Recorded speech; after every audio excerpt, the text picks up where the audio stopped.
All right. Well, welcome everybody to Talking Niagara this morning. With me, Peter Giblett, and him, Dave Wheeler. Good morning, Dave. Hello, everyone. Good morning. Yep. So, we got a interesting morning this morning. Starting with the weekend's strike in Qatar, which Carney has strike against Hamas in Qatar, more correctly, which Carney has deplored as intolerable expansion of violence. We find a general trend to expansion of violence, including the Venezuelan strike on a speedboat with 11 people in it, and the summarial execution of 11 people on that boat is also one of those things that is concerning. But this one in Doha is the country which holds, which is kind of like the negotiating center of the Middle East. It's a safe place for people to go and negotiate, no matter where they're from, whether they're from Hamas, whether they're from Israel, whether they're from anywhere else.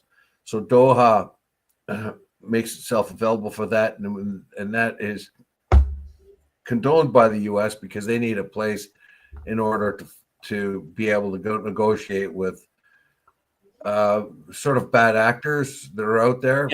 Yeah. What Israel tried to do here is they tried to take out. There's a negotiating team in Hamas right now. The U.S. has proposed another ceasefire deal, and Hamas were collecting their negotiators in Doha in one place, and Israel decided to strike that place. Does that sound familiar? Yeah, they're trying to kill the negotiators. A peace deal is is proposed, and they want to and they tried to kill the peace negotiators. Now they did that in Iran.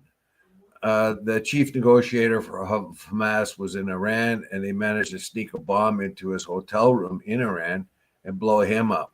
A little later on, they killed the whole bunch of for Hezbollah in Lebanon. Yeah, there was a ceasefire deal there, and the top brass of Hezbollah got together in a place, and Israel took that opportunity to kill them. Now they were trying in Doha to collect themselves together to discuss the latest peace deal, and Israel tried to kill them all too. They did manage to kill one chief negotiator, though. Mm-hmm. It's not playing by the rules of war, Dave. Well, it's a very clear indication that Israel doesn't want a peace deal, at least not Netanyahu. Yeah. So when they do, they have extraordinary intelligence. Obviously, they found out where Hamas was meeting in Doha, but Doha was supposed to be a safe place. This was supposed to be a safe place. It's an independent country. It has its own airspace, all that. Doha is the capital of Qatar, right? That's right. Yes. Qatar has its own airspace, etc. Yeah, that's correct. So it's a sovereign state. So Qatar is a sovereign state, and Doha, of course, is the city the most important city. That is also where Al Jazeera is sourced from, which is a pretty good news agency. As long as it doesn't have to report on Doha, it's fine. Anywhere else, it reports very well. Of course, it's not going to report badly about Qatar.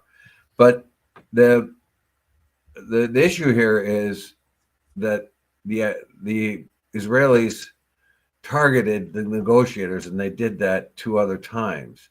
Yeah, once against Hezbollah, and another, and earlier before that against Hamas again. So I think the indication here is very clear that they don't want a peace deal because they kill the people who were the ones that would negotiate it. Yeah, So five Hamas members were there for the mediation, and what this article didn't see, I don't know how many had died. Did it say any? I didn't see 5. any, and was all 5 died? There was 5 people died, but Hamas claims that the top brass weren't among them. They were Hamas members, but they weren't the principal ones that the IDF was probably trying to target. Although I think they did get the one negotiator. Mm-hmm. Yeah. But Hamas says they are still pretty sound contingent there. Netanyahu says, well, we said we're going to kill Hamas everywhere we find them, but they get into the communications of these outfits, and okay, there's a peace deal on the table. Okay, we should get around to talking about it. And they listen in on that, and when they find where we're gonna meet, they bomb it when they know they're going to be there. Yeah. The message is very clear. It is, we don't want a peace deal. Yeah, they have, Mossad has one of the, largest intelligence gathering units around the Middle East. It's been well known for a long time, right? So clearly Hamas knew where they were. You mean the IDF knew where they were? Sorry, I meant Mossad knew where they were. Yeah, they have, of course, Qatar is a rather open place, so anybody can come and go. Yeah. It's a rich place. It's it's a place where a lot of wealthy people go, really, too. There's places where you can, I don't know, it's kind of opening up there. Yeah. They don't have the same Islamic restrictions as other countries do.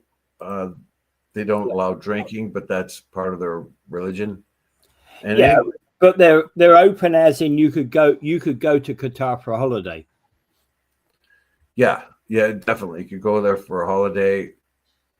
But this is a very, very chilling thing that they would knock out or target the ones that would negotiate a peace. Yeah.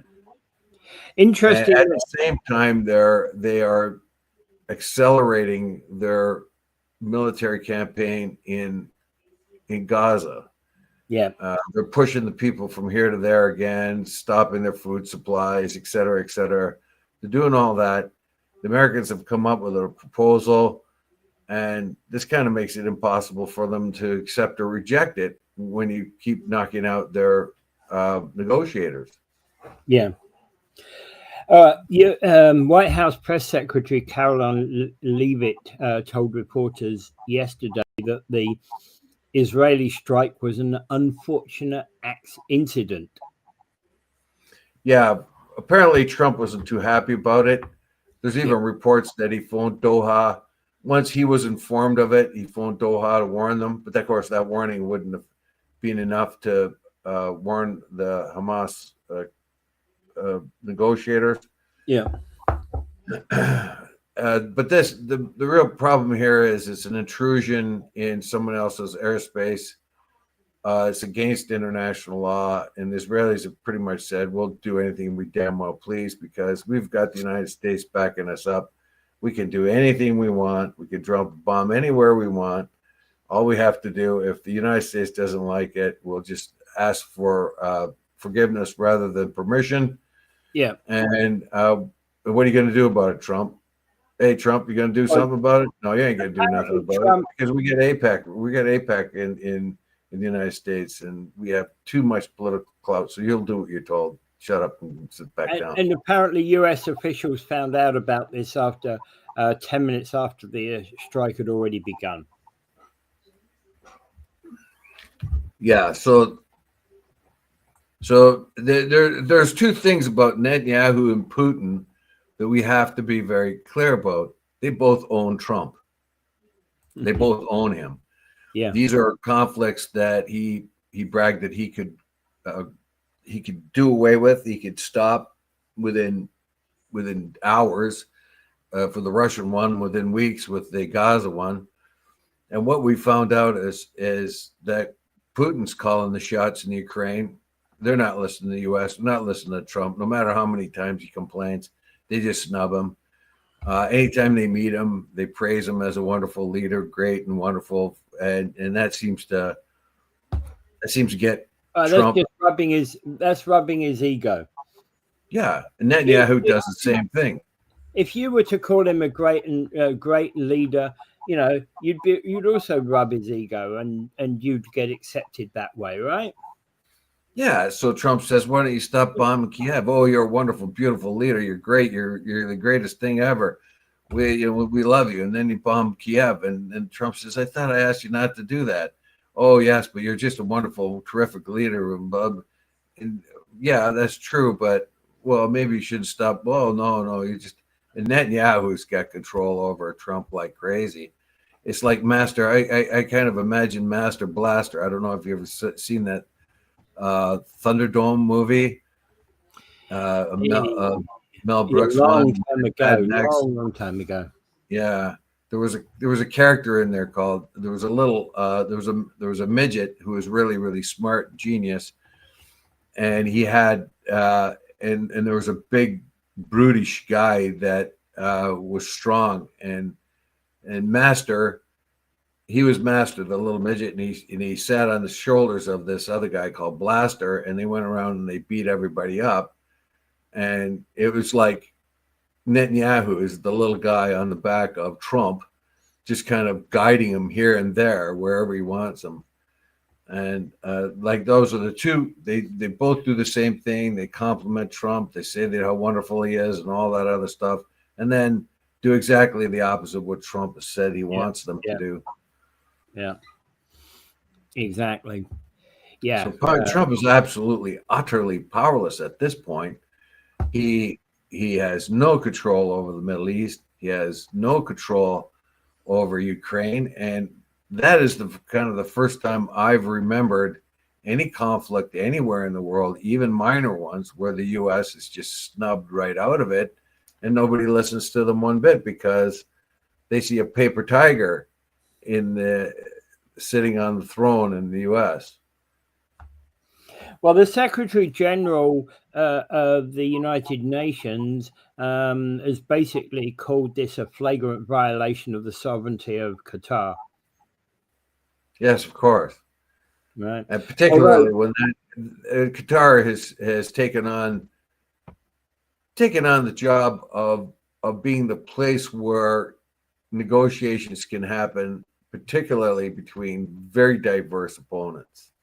Yeah. And ideologically diverse opponents. And if you take that away, then you might have a lot of you won't find places to negotiate, and it could cause quite a bit of chaos.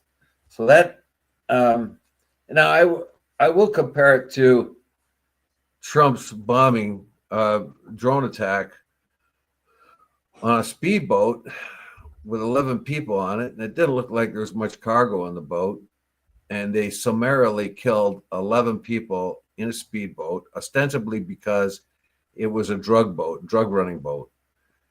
Well, they've never provided any evidence for that, and that is actually against their own laws, where the whole idea is to interdict these boats and come up with evidence and learn intelligence about that. That's what they do along their coastline. Now, the fear is when boats come into the U.S. coastline and the national or the Coast Guard goes out to check them out, and they catch a lot of people trying to smuggle drugs, are they going to now start just suspecting that one's a drug one, that one isn't, so we'll bomb that right out of existence rather than board it? Yeah. It could lead to a pretty dangerous escalation. Very, very dangerous, yeah. A lawless one, too. Yeah, and that's not acceptable under international law, yeah. So that's my parallel. Like the Qatar bombing was lawless. It's against international law, but they did it because they have the impunity of the United States. the United States kills 11 people on a boat, providing no evidence of their drug activities, provide no evidence at all of who was on the boat. They just said it was, and maybe it was, but it was 2,700 miles away from the United States and not heading in that direction. And you picked it up right off the coast of Venezuela. So what you're saying is you couldn't track that all the way to the U.S. because that's where Trump said it were coming from. Rubio has countered himself. He was a marked critic of Duarte in the Philippines, where he complained about the summary justice that Duarte was doing against drug dealers in the Philippines. He complained vehemently about that and the fact that there was no law component to it. And now he is supporting this in the very same way he opposite the way he spoke about Duarte. Yeah. And in this business about the lawlessness of Israel bombing Qatar, is very, very dangerous precedent. And it makes it very clear. We've got the support of the U.S. We don't need Trump. We don't need him at all. We can do anything we want because Trump's more afraid of us than he is of anyone else in the U.S. government. Like we'll do what we want to do, and Trump's just going to have to accept it, and he has up till now. Yeah. All right. Any other thoughts in that regard? No. Okay. Yeah. Well, I'd like to bring up one thing. I would like to bring one thing up from yesterday. Gary has the pin. This is about the train derailment. Gary has the pin of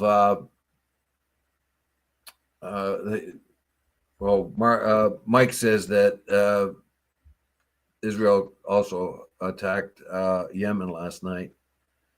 They're after the Houthis again. Yeah. So I'll go back to this. Gary took the pin that he found after the train decoupling and took it to Hamilton Machine, and they said there's no way that thing could have broke. That should have broke. They had a good look at it, and they're experts. They said that pin should not have broken. So that gives me the idea that the pin wasn't put in properly. It came out. It came out is what you're basically saying. Clearly, the cotter pin or something like that had not been put in place, which enabled it to come out of its allotted slot. I'm not sure exactly what happened, but there's been an unusual shear force. The only thing I can see how that could ever happen is a leverage on it, because if that's the only way. A huge amount of leverage on the pin, on the lower part of the pin. So the pin was not made well. Being made in its where it's supposed to go, where it was housed. So so I just thought I'd add that. Okay. So Grimsby Street Fest is back for the first time in 8 years. Basically, what is happening? So manager of the farmers market was talking with a group who needed to raise money. McNally House, that's it. Who are a hospice, and they're looking for an expansion of McNally House, and they actually have decided to reopen the Grimsby Street Fest. So it takes place tonight, 5 to 7 p.m. between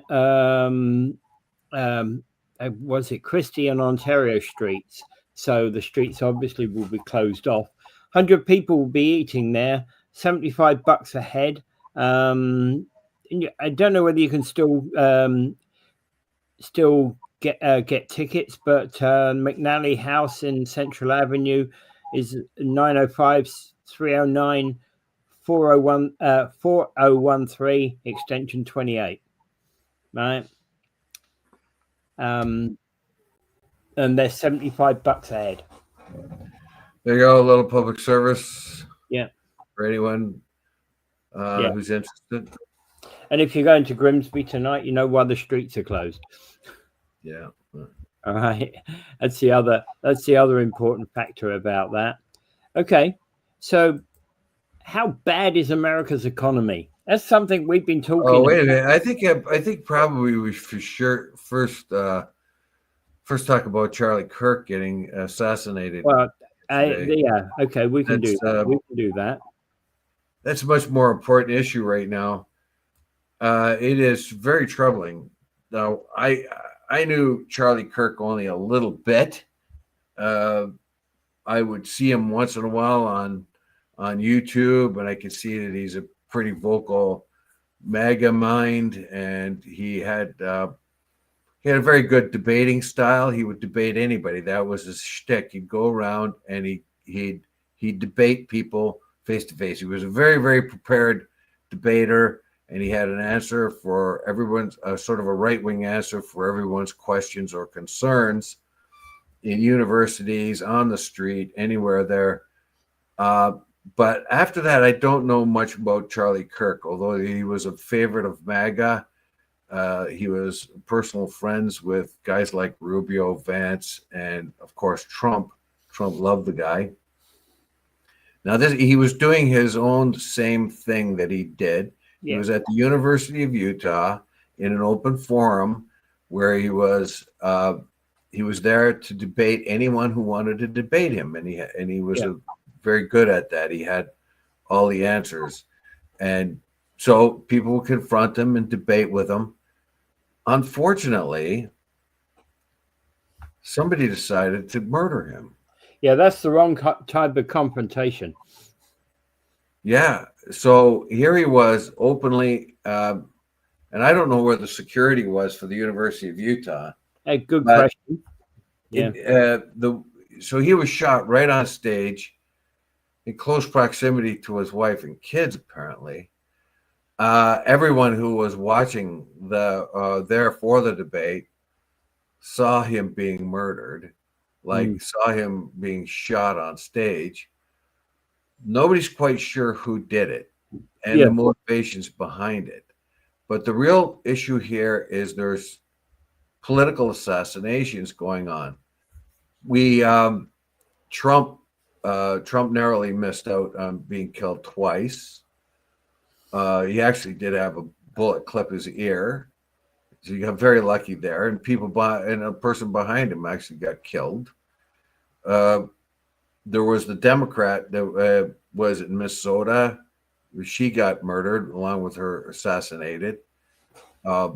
And this case here, so there are threats all over the place on public figures. And this time it was an influencer. He was not really he was a political player, but not a person holding office. He works for an organization called Turning Point USA. Yeah, I think he even had a big part of starting it. Yeah. Oh, yeah. He's a political activist, and we both agree that that everybody has the right to their opinion, and he's got a right to be able to go out there and challenge people in this way. In fact, actually, that's the type of debate, the sort of things that I would actually encourage a lot of. Yeah, well, he was almost like a professional debater. He had he had a story straight. He had an answer for any possible point of view, and actually he was very, very good at it. Now he usually bested most of the people he talked to, at least as far as I could see, because he was very polished. He had the answers. He knew the questions to ask the other debater. He knew he had his own particular pat answers. he targeted youth because he started this way back in 2016, I believe. So it was like when he was a very young man doing this kind of thing, and he was a mega influencer back in 2016 before there was even a name MAGA. So he's kind of like a modern day Rush Limbaugh, but it doesn't use rage and emotional like Rush Limbaugh and the other MAGA influencers use a lot of rage and emotion. This guy used logical debate. Yeah. And that is very, very unfortunate because I don't think that's the end of it. We worry about the American Civil War happening right now because of the way in which the American government is splitting along like Democrats and Republicans. The Democrats are getting sort of pushing towards more progressive ideas, and the divide is becoming even greater as the MAGA movement goes more towards religion. They're really a lot of their people are pushing more religious connections with government. And it's a real crossroads. I don't know how I'm pretty sure that America will figure a way out of this, but I don't think it's been challenged this way since the McCarthy era. Well, Kip Finn says he was killed because he spoke the truth, and the left fears those that expose their deranged fantasy world. I would say that 99% of the people on the left would not consider killing him, more debate him. There is going to be. We don't know who the guy was yet. We don't. That's the thing that surprises me. You go to one of these sort of things, and how many assassinations or attempted assassinations have we seen where the person who did it was shot on the spot? Well, yeah. How did they get away? Now you find it. Well, anybody can get a gun in the U.S. That's one of the problems. I know. So whoever this was, I feel it was like a nutcase on the fringe, and he decided he was going to kill Charlie Kirk for some notoriety. It's kind of like the guy that killed John Lennon. He wants some sort of notoriety, but the fact is that most of the people there were there to debate Charlie Kirk. So he was there to debate it, and they were there to debate against him. So everybody there was there to debate against him. And so that kind of belies what that was just said there, that they're deranged ideas. They killed him. Like, well, obviously somebody on the fringe did. Obviously, the Democrat in Minnesota who murdered the Democrat in Minnesota and her husband was a right-wing freak-out guy. This is a left-wing freak-out guy. We assume that he is. Those are fringe people. I would like to know where the security was. Yeah, that's what I want. That's what I'm curious about, because many of these type of events, usually that person's shot on the spot. Yeah, Mike says he didn't speak the truth; he spoke his beliefs. Yeah, but that's, Yeah, that's true too. That's true. He spoke his beliefs. His beliefs were the truth. So. And he's right to speak his belief. Absolutely right. No matter whether you agree with him or not, he has the right to speak his beliefs. If you want to speak your beliefs, you should have the right to as well. And 100% in favor of that. And and basically, you should as long as you're saying my truth is better than your truth. Everybody comes to the table with their own truth. So essentially, that is that when it comes to politics, that it's always the way, isn't it? My truth is X, and you say no, my truth is Y. Well, we have Trump's Truth Social, which is a contradiction in terms. There's nothing but fabrication and lies that come out of there most of the time. So like, I didn't know Epstein kind of thing, Yeah, well, I hardly knew the guy. It's a So different story entirely, but yeah. this is a dangerous development. Yeah. It and I'd like to know where the security was when he was shot in the air. Where was the security? Mm. And then they almost took another pot shot at him while he's playing golf. Where was the security? Where was it? You know, like this is a candidate for the U.S.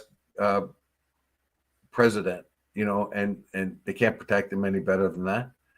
And I'd like to know where the security was in Utah, because they know the volatile situation out there, the nutcases on both sides of the political divide want to kill each other. I mean, every time a Democrat comes forward, they're given death threats.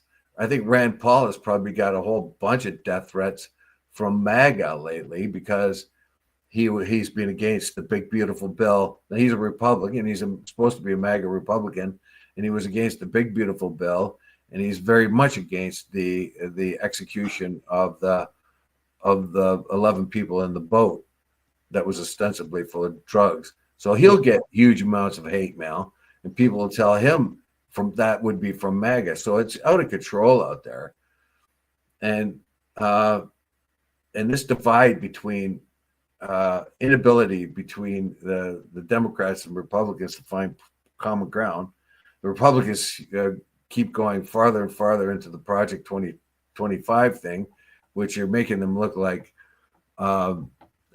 fascists, and the progressive wing keeps going farther and farther, where they want restrictions in what you can say about who or what, and the whole thing has gone out of control. We've lost the middle ground, and if that keeps happening, we will have a civil war down there of some kind. Yeah, and that's been on the cards for a long, long time. There's been a lot of friction about this, and you know, it's not a good development. No, this is a terrible development. I've watched only a few episodes where Charlie Kirk's been in them. He was a right-wing influencer, and I could see his shtick, and I knew everything he was going to say anyway, because he's a right-wing influencer. He's a MAGA guy. He's going to follow that. But he did go out and debate people one-on-one, and that's what he was doing this time as well. You can accept or reject his points of view, but he was out there in a peaceful, rather than the Rush Limbaugh or Jones type of heated, highly emotional, highly hyperbolic type of method, which they try. They just make their own MAGA people more comfortable. Charlie Kirk apparently was trying to sort of influence the young into MAGA ideas. Yeah. Anyway, that was his right, and somebody snuffed him out, and that's a very, very dangerous development. Okay, all right. Moving on. The question's been raised about how bad the American economy is. Right. Yeah, I put this here. Yeah, okay, go ahead. Yeah, it seems to be kind of, and we've been talking about this actually since the beginning of the year with the implementation of tariffs. And we said the tariffs, we've talked about tariffs not being good for the economy, because the trouble is business likes certain amount of certainty, you know, business likes consistency, certainty, and knowing that tomorrow is going to give the same result as today. And when you start to have things like tariffs being put in, where though certain parts of the economy are going to get adversely hit by tariffs, by their normal practices, that hurts, right? And that leads to a lot of cause for concern. That leads to a lot of people saying, well, I was going to employ somebody, but not today. Well, the real take of this article is, and it's a CNN article. I'll point that out there. It's a CNN article, And what it says is the American economy is not that bad right now. As a matter of fact, there are parts of it that look pretty good. And Yeah. Oh yeah. so that the people are still working, people are spending. The number one indicator of an economy is how much are consumers spending, and that's the source of most of the American economy is consumer spending. Consumer spending has not gone down. You would have expected it would have. But on the flip side, inflation is starting to go up. Yes, but only moderately and very moderately and well within historic norms. So when everybody looks at inflation and they look at the big picture, it's not nearly as big. If you look at historic norms, it's not that bad. Also, the only things people are still buying things, but there are a few things that stick out that are bad, and that is credit card debt. Credit debt, particularly the credit card debt, is an indicator of the economy. We have more and more people not paying any part of their bill for 50 days upon receipt of the bill, which is one of those indicators that tell you that some part of the economy is not working well, at least some sectors of it. Yeah. Meaning the people. So people are carrying debt longer and larger. But people are still working and still making wages pretty good. The real problem right now is not so much how the economy has run, and no matter how many Biden type of slurs you might hear, after COVID, the economy did very, very well in considering in that period of time. A lot of wealth was created. You'll never understand that if you listen to the Trump side of it. Keep using Biden as an excuse for everything under the sun, even though he's been in office 8 months. But the economy was in pretty good shape, and it did not fall off with the tariffs as yet. The biggest problem is employment and credit card debt, and right now the stock market is moving up actually in anticipation of the S&P of an interest rate cut. Yeah, and the S&P, what it says in here, the S&P is actually at record highs right now. So we are in new territory here. There are so many conflicting messages, but in reality, the economy doesn't look that bad at all. But yet, all the tariffs haven't been put in place, and we do see these rising debt among people, credit card debt. So there are some ominous figures out there, and the fact that people aren't being hired. The jobs reports that Trump slurred happen to be true, because the next job report from the BLS came in, and it was revised figures, and it showed things even worse than he would have liked, even worse than the person that he fired had reported. And actually, the interesting thing is those that are looking at the economy, the economists, etc., won't be looking at those government stats. Well, they'll be looking at those government stats, but not them alone. And the fact that Trump has said those stats were not correct them. Basically, they're not so concerned about that, because they have other ways to confirm or deny what those government statistics say. Yes, but the statistics, unfortunately, like the Trump administration and I think even the Biden administration before that, removed funding from some of these, like the BLS, which made it harder for them to collect data and report on it on time. Mm-hmm. So the more you remove the resources, the more you can complain about them not being accurate enough. Yeah. So that, basically speaking, the number one drag on the economy right now is uncertainty, so-called, and I've heard this before, not even just in this article. Employers are uncertain, so they're not going to hire anybody, and so that may account for the unemployment. Yeah, unemployment. They're not. Unemployment in June was up by 13,000. Yeah, it just keeps getting worse right now. It isn't a lot, but it is. It is. Several months in a row that it's been up. Yeah. So, and there are lesser jobs available for those people. So there's more people looking for work than there are jobs. Yeah. And this article attempts to explain that, meaning that the employers are very much in doubt of how the economy is going to move with the continuation of the tariffs and all of that. They want something sound and secure, something that they can count on. And right now, that is still in a state of flux.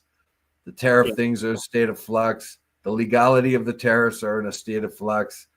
There are that kind of thing. So right now, they're not really being affected by the wars or anything else like that. But basically, the domestic market, which drives the American economy, is uncertain. The employers are. And until that uncertainty is resolved, wait and see what's going to happen. They're not going to hire anyone. And again, a new survey released by the New York Federal Reserve indicated that job seekers believe there's a 44% chance of finding a new job if they don't currently have one. So, and that actually is the lowest reading on record since this survey began in 2013. So, what the New York Federal Reserve has been doing has been looking at job seekers, and particularly those out at work, and saying, what's your chances of finding a job? Yeah, so anything wrong with the economy is Biden's fault. Anything good about the economy is Trump's credit. That's the way. So if the stock market goes up, oh, that's Trump. But if it goes down, oh, that's Biden. We inherited such a mess, and I've been waiting for this too. It was a little bit later than I thought, but they said because things haven't been going along as well as they hope they have, they're taking the point of view, oh my God, the economy is so much worse than we thought it was. This is Biden's economy. All failures in the economy are due to Biden. Meanwhile, Trump's been in for 8 months, and all his economic people being doing what they've been doing to the economy, and yet anything that goes wrong, well, that was Biden's fault. That's getting a bit old. I would say it was a bit old 4 months ago. Well, yes and no. There's been views out there. There's been public views out there by economists that state that in reality, very few governments have any real impact upon the state of the economy. Right? Well, that's more of an academic argument. But when politicians go out there, Biden himself or Obama or anybody else who claim credit for the great economy and their policies were the ones that do it. But right now, we're in a situation where no one's complaining. Like 8 months into it, and Trump says, and his spokespeople say, oh, the economy that Biden gave us was so much worse than we expected. It was running fine until they took over. But still, according to this article, things aren't really that bad at all. The economy's humming along fairly well, and it was within historic averages. There are just a few different things that you might point out, and those are the increased credit card debts. That's a bad indication. And the fact that employers are reluctant to hire anybody at this particular time because of uncertainty. But surely the impact of the tariffs have not hit completely yet because they're still being assessed. Yeah. All right. So Well, we shall see. It's a wait and see game at the moment, realistically, isn't it? Yeah, and you're going to get all this BS about it's his fault, it's their fault, this fault. Anyone to deflect blame here and there. Trump's absolutely very good at deflecting anything. If you ask him about Epstein, he'll talk about the Middle East. So he's pretty good at deflecting and manipulating. So anyway, I don't know where we are here. We got 15 minutes left. No, we haven't got much more to speak about, really. We can go back a little bit into. Well, actually, the other thing is we got this. Thorold Councilor Longo basically said that themed crosswalks are an utter waste of money. He's following up on what I was saying yesterday. Is that it's not about the cause, but it's about that it's basically a waste of public money doing this stuff. Yeah, here we have a couple of different approaches. You think that, but he's an outlier here, though. He's a councillor that sees that there are better ways in which to. Here comes the alarm, Mars. Okay. No. Okay, carry on with it. We're just going to close this window. Basically, Thorold Councillor Mike Longo has voiced strong opposition to the idea of themed crosswalks intended to honour veterans, and he's saying it's a complete waste of taxpayer money, right? And so he's concerned about the impact it has upon, our council spending. I would, he's got a point there. I'd like to see rather like light standards with something about lest we forget on them.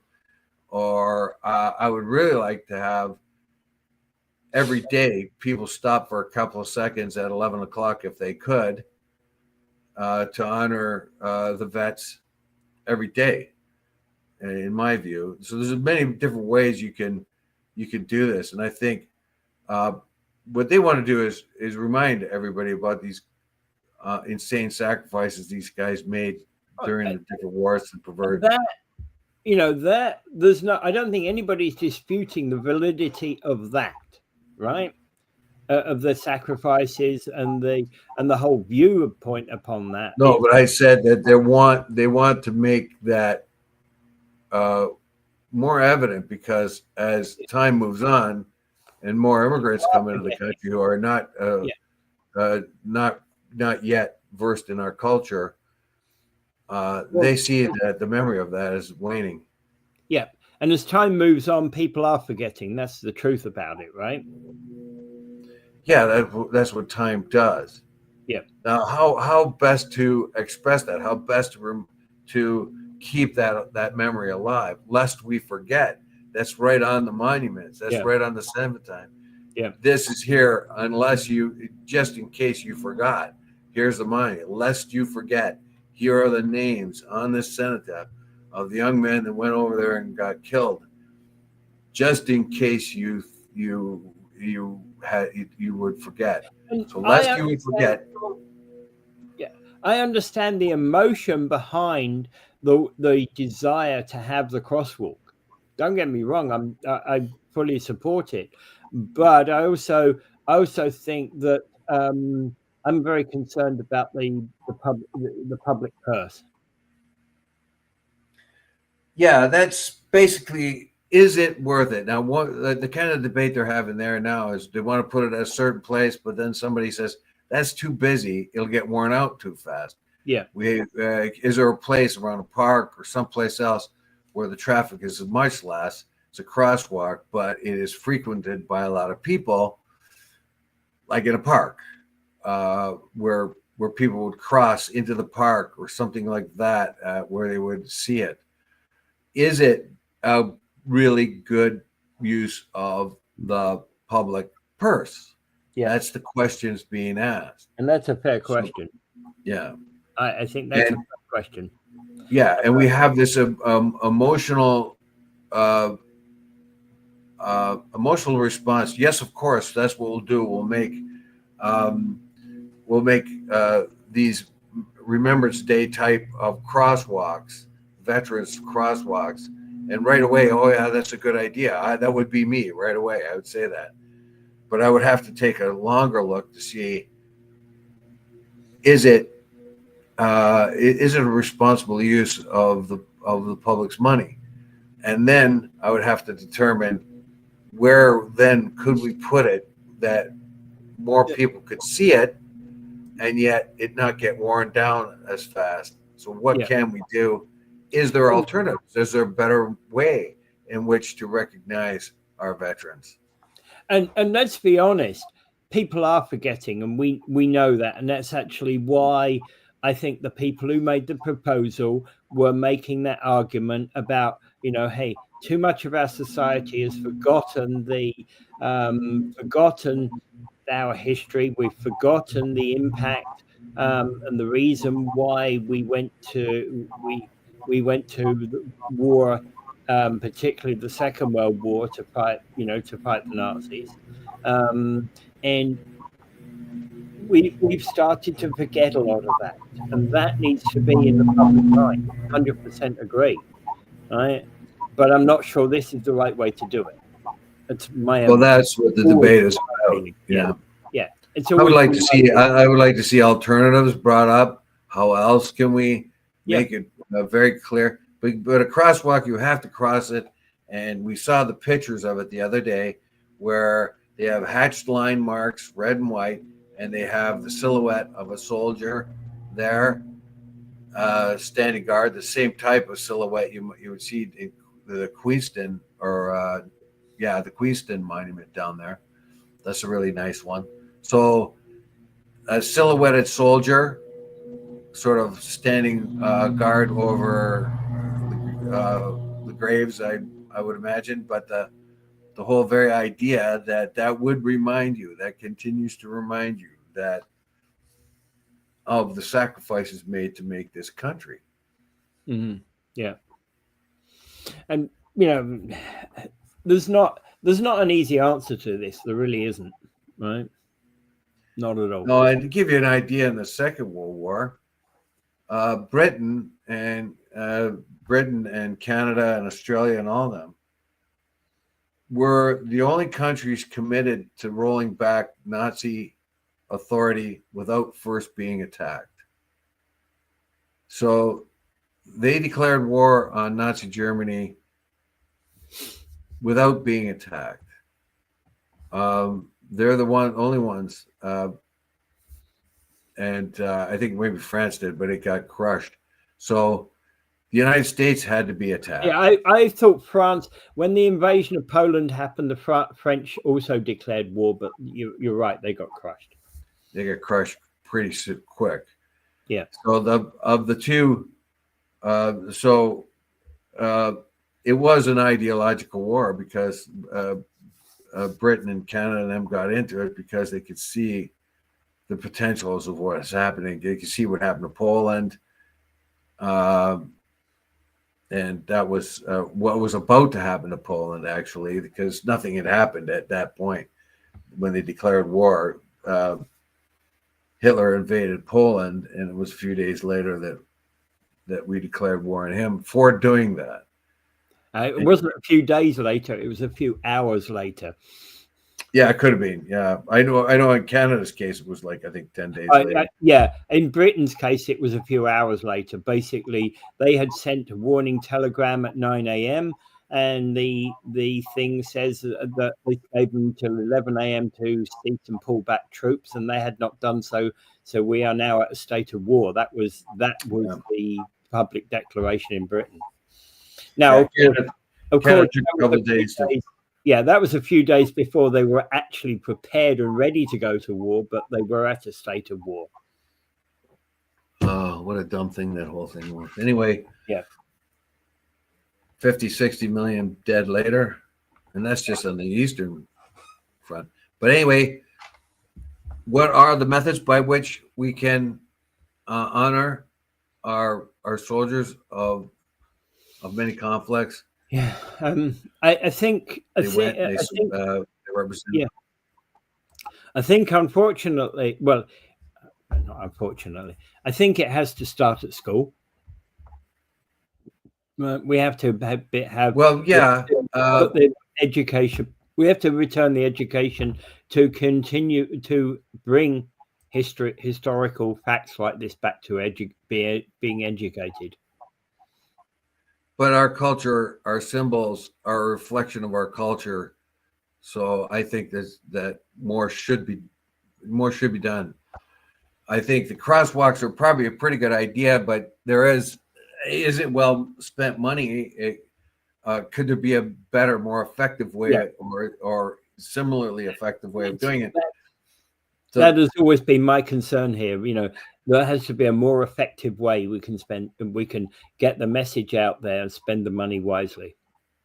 yeah, and I would say that basically, yeah, this should be done, but the crosswalks should be put in places where people go, but not high traffic areas for cars. Like, so you might want to put it at a main intersection where cars come and go all the time, and it gets worn out. People don't notice it anyway because it's so busy. I would like to see it in a public place where people go, like parks and things like that, and it would have some sort of life. So you have to cross the crosswalk to get to the park, or or there might be even something in the park itself. But that debate could go on. But is it a responsible use? Are we just reacting emotionally because we think it's a good idea, or are we reacting in a fiscal responsible way? And that's exactly the fair question. The emotions are there, and I get the emotions, but we also have to act fiscally responsibly. But we also have to find ways and means to keep that alive, that memory alive, lest we forget. It's right there on that. Yeah. Just in case you forget, buddy, here are all the names right here. Yeah. Okay, so one further thing for today. Russia denies that it had that it attacked Polish, that it was responsible for Polish drone attack. Yeah, that's a much bigger issue. I don't know if we can cover it. So this is an incursion. This is obviously a test by the Russians to test NATO's resolve. It's a win-win for them. They can always say, "Oh, it was a mistake," or "there was bad intention," or anything like that. But what they really are doing is testing NATO's resolve, testing NATO's abilities, and scaring NATO. The message is clear. We're here for the long fight, and you are soft Europeans, just like the soft Americans, and we don't want any kind of extended war. So we're going to give you a kind of a little preview of what might be coming your way. Yeah. So they've launched 19 drones through Polish airspace. It was a real combined effort to shoot them down. I think it was Dutch and Polish pilots and Italian intelligence that or technical prowess that helped all bring them all down. So, but it was very clear. Putin did it on purpose. Of course, they say they didn't. So they're poking around, seeing what Europeans are going to do. Putin's in the driver's seat. He knows Trump will never do anything about it. Right now, he wants to see if the EU is as weak as the U.S. right now. The U.S. has very weak resolve when it comes to Ukraine. I think shooting them down is a good response.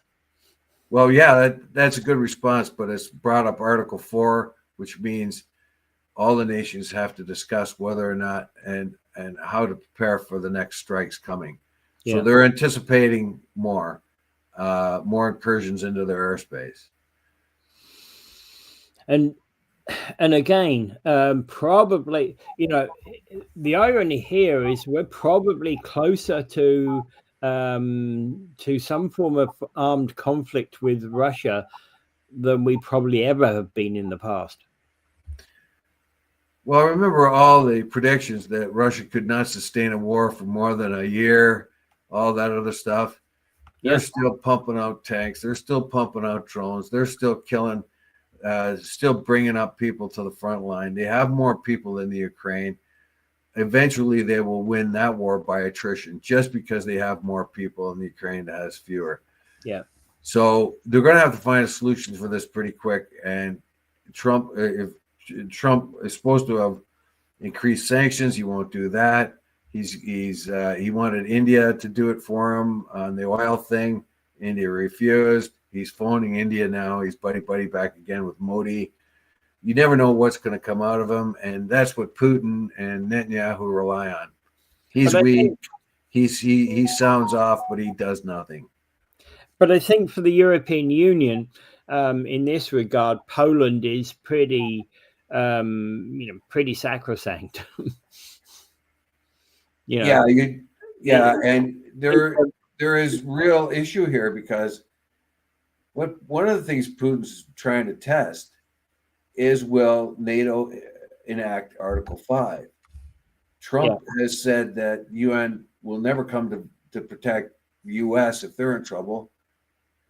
And he didn't really realize that the only time that Article 5 had ever been enacted was in support of the United States in the Afghanistan war, where NATO went in there with the United States. They didn't go to Iraq, but they went into Afghanistan, where the attacks against the United States centered. So he doesn't even know that, the dummy.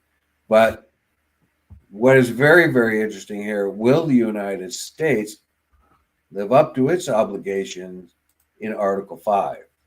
Yeah. So if Russia does attack Europe, are the United States going to step in? Yeah.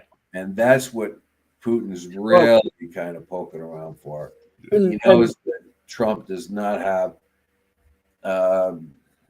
doesn't like he knows that he's ineffective in the area, so he doesn't want to have anything to do with it.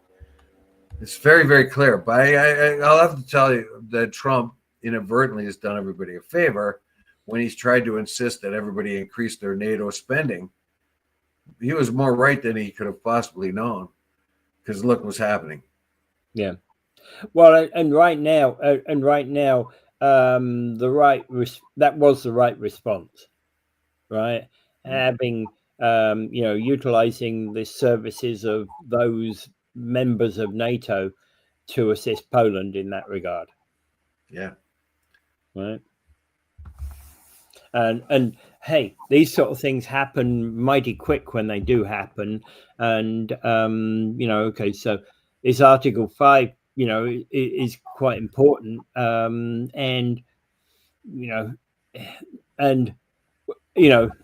Ukraine isn't a member, but Poland is.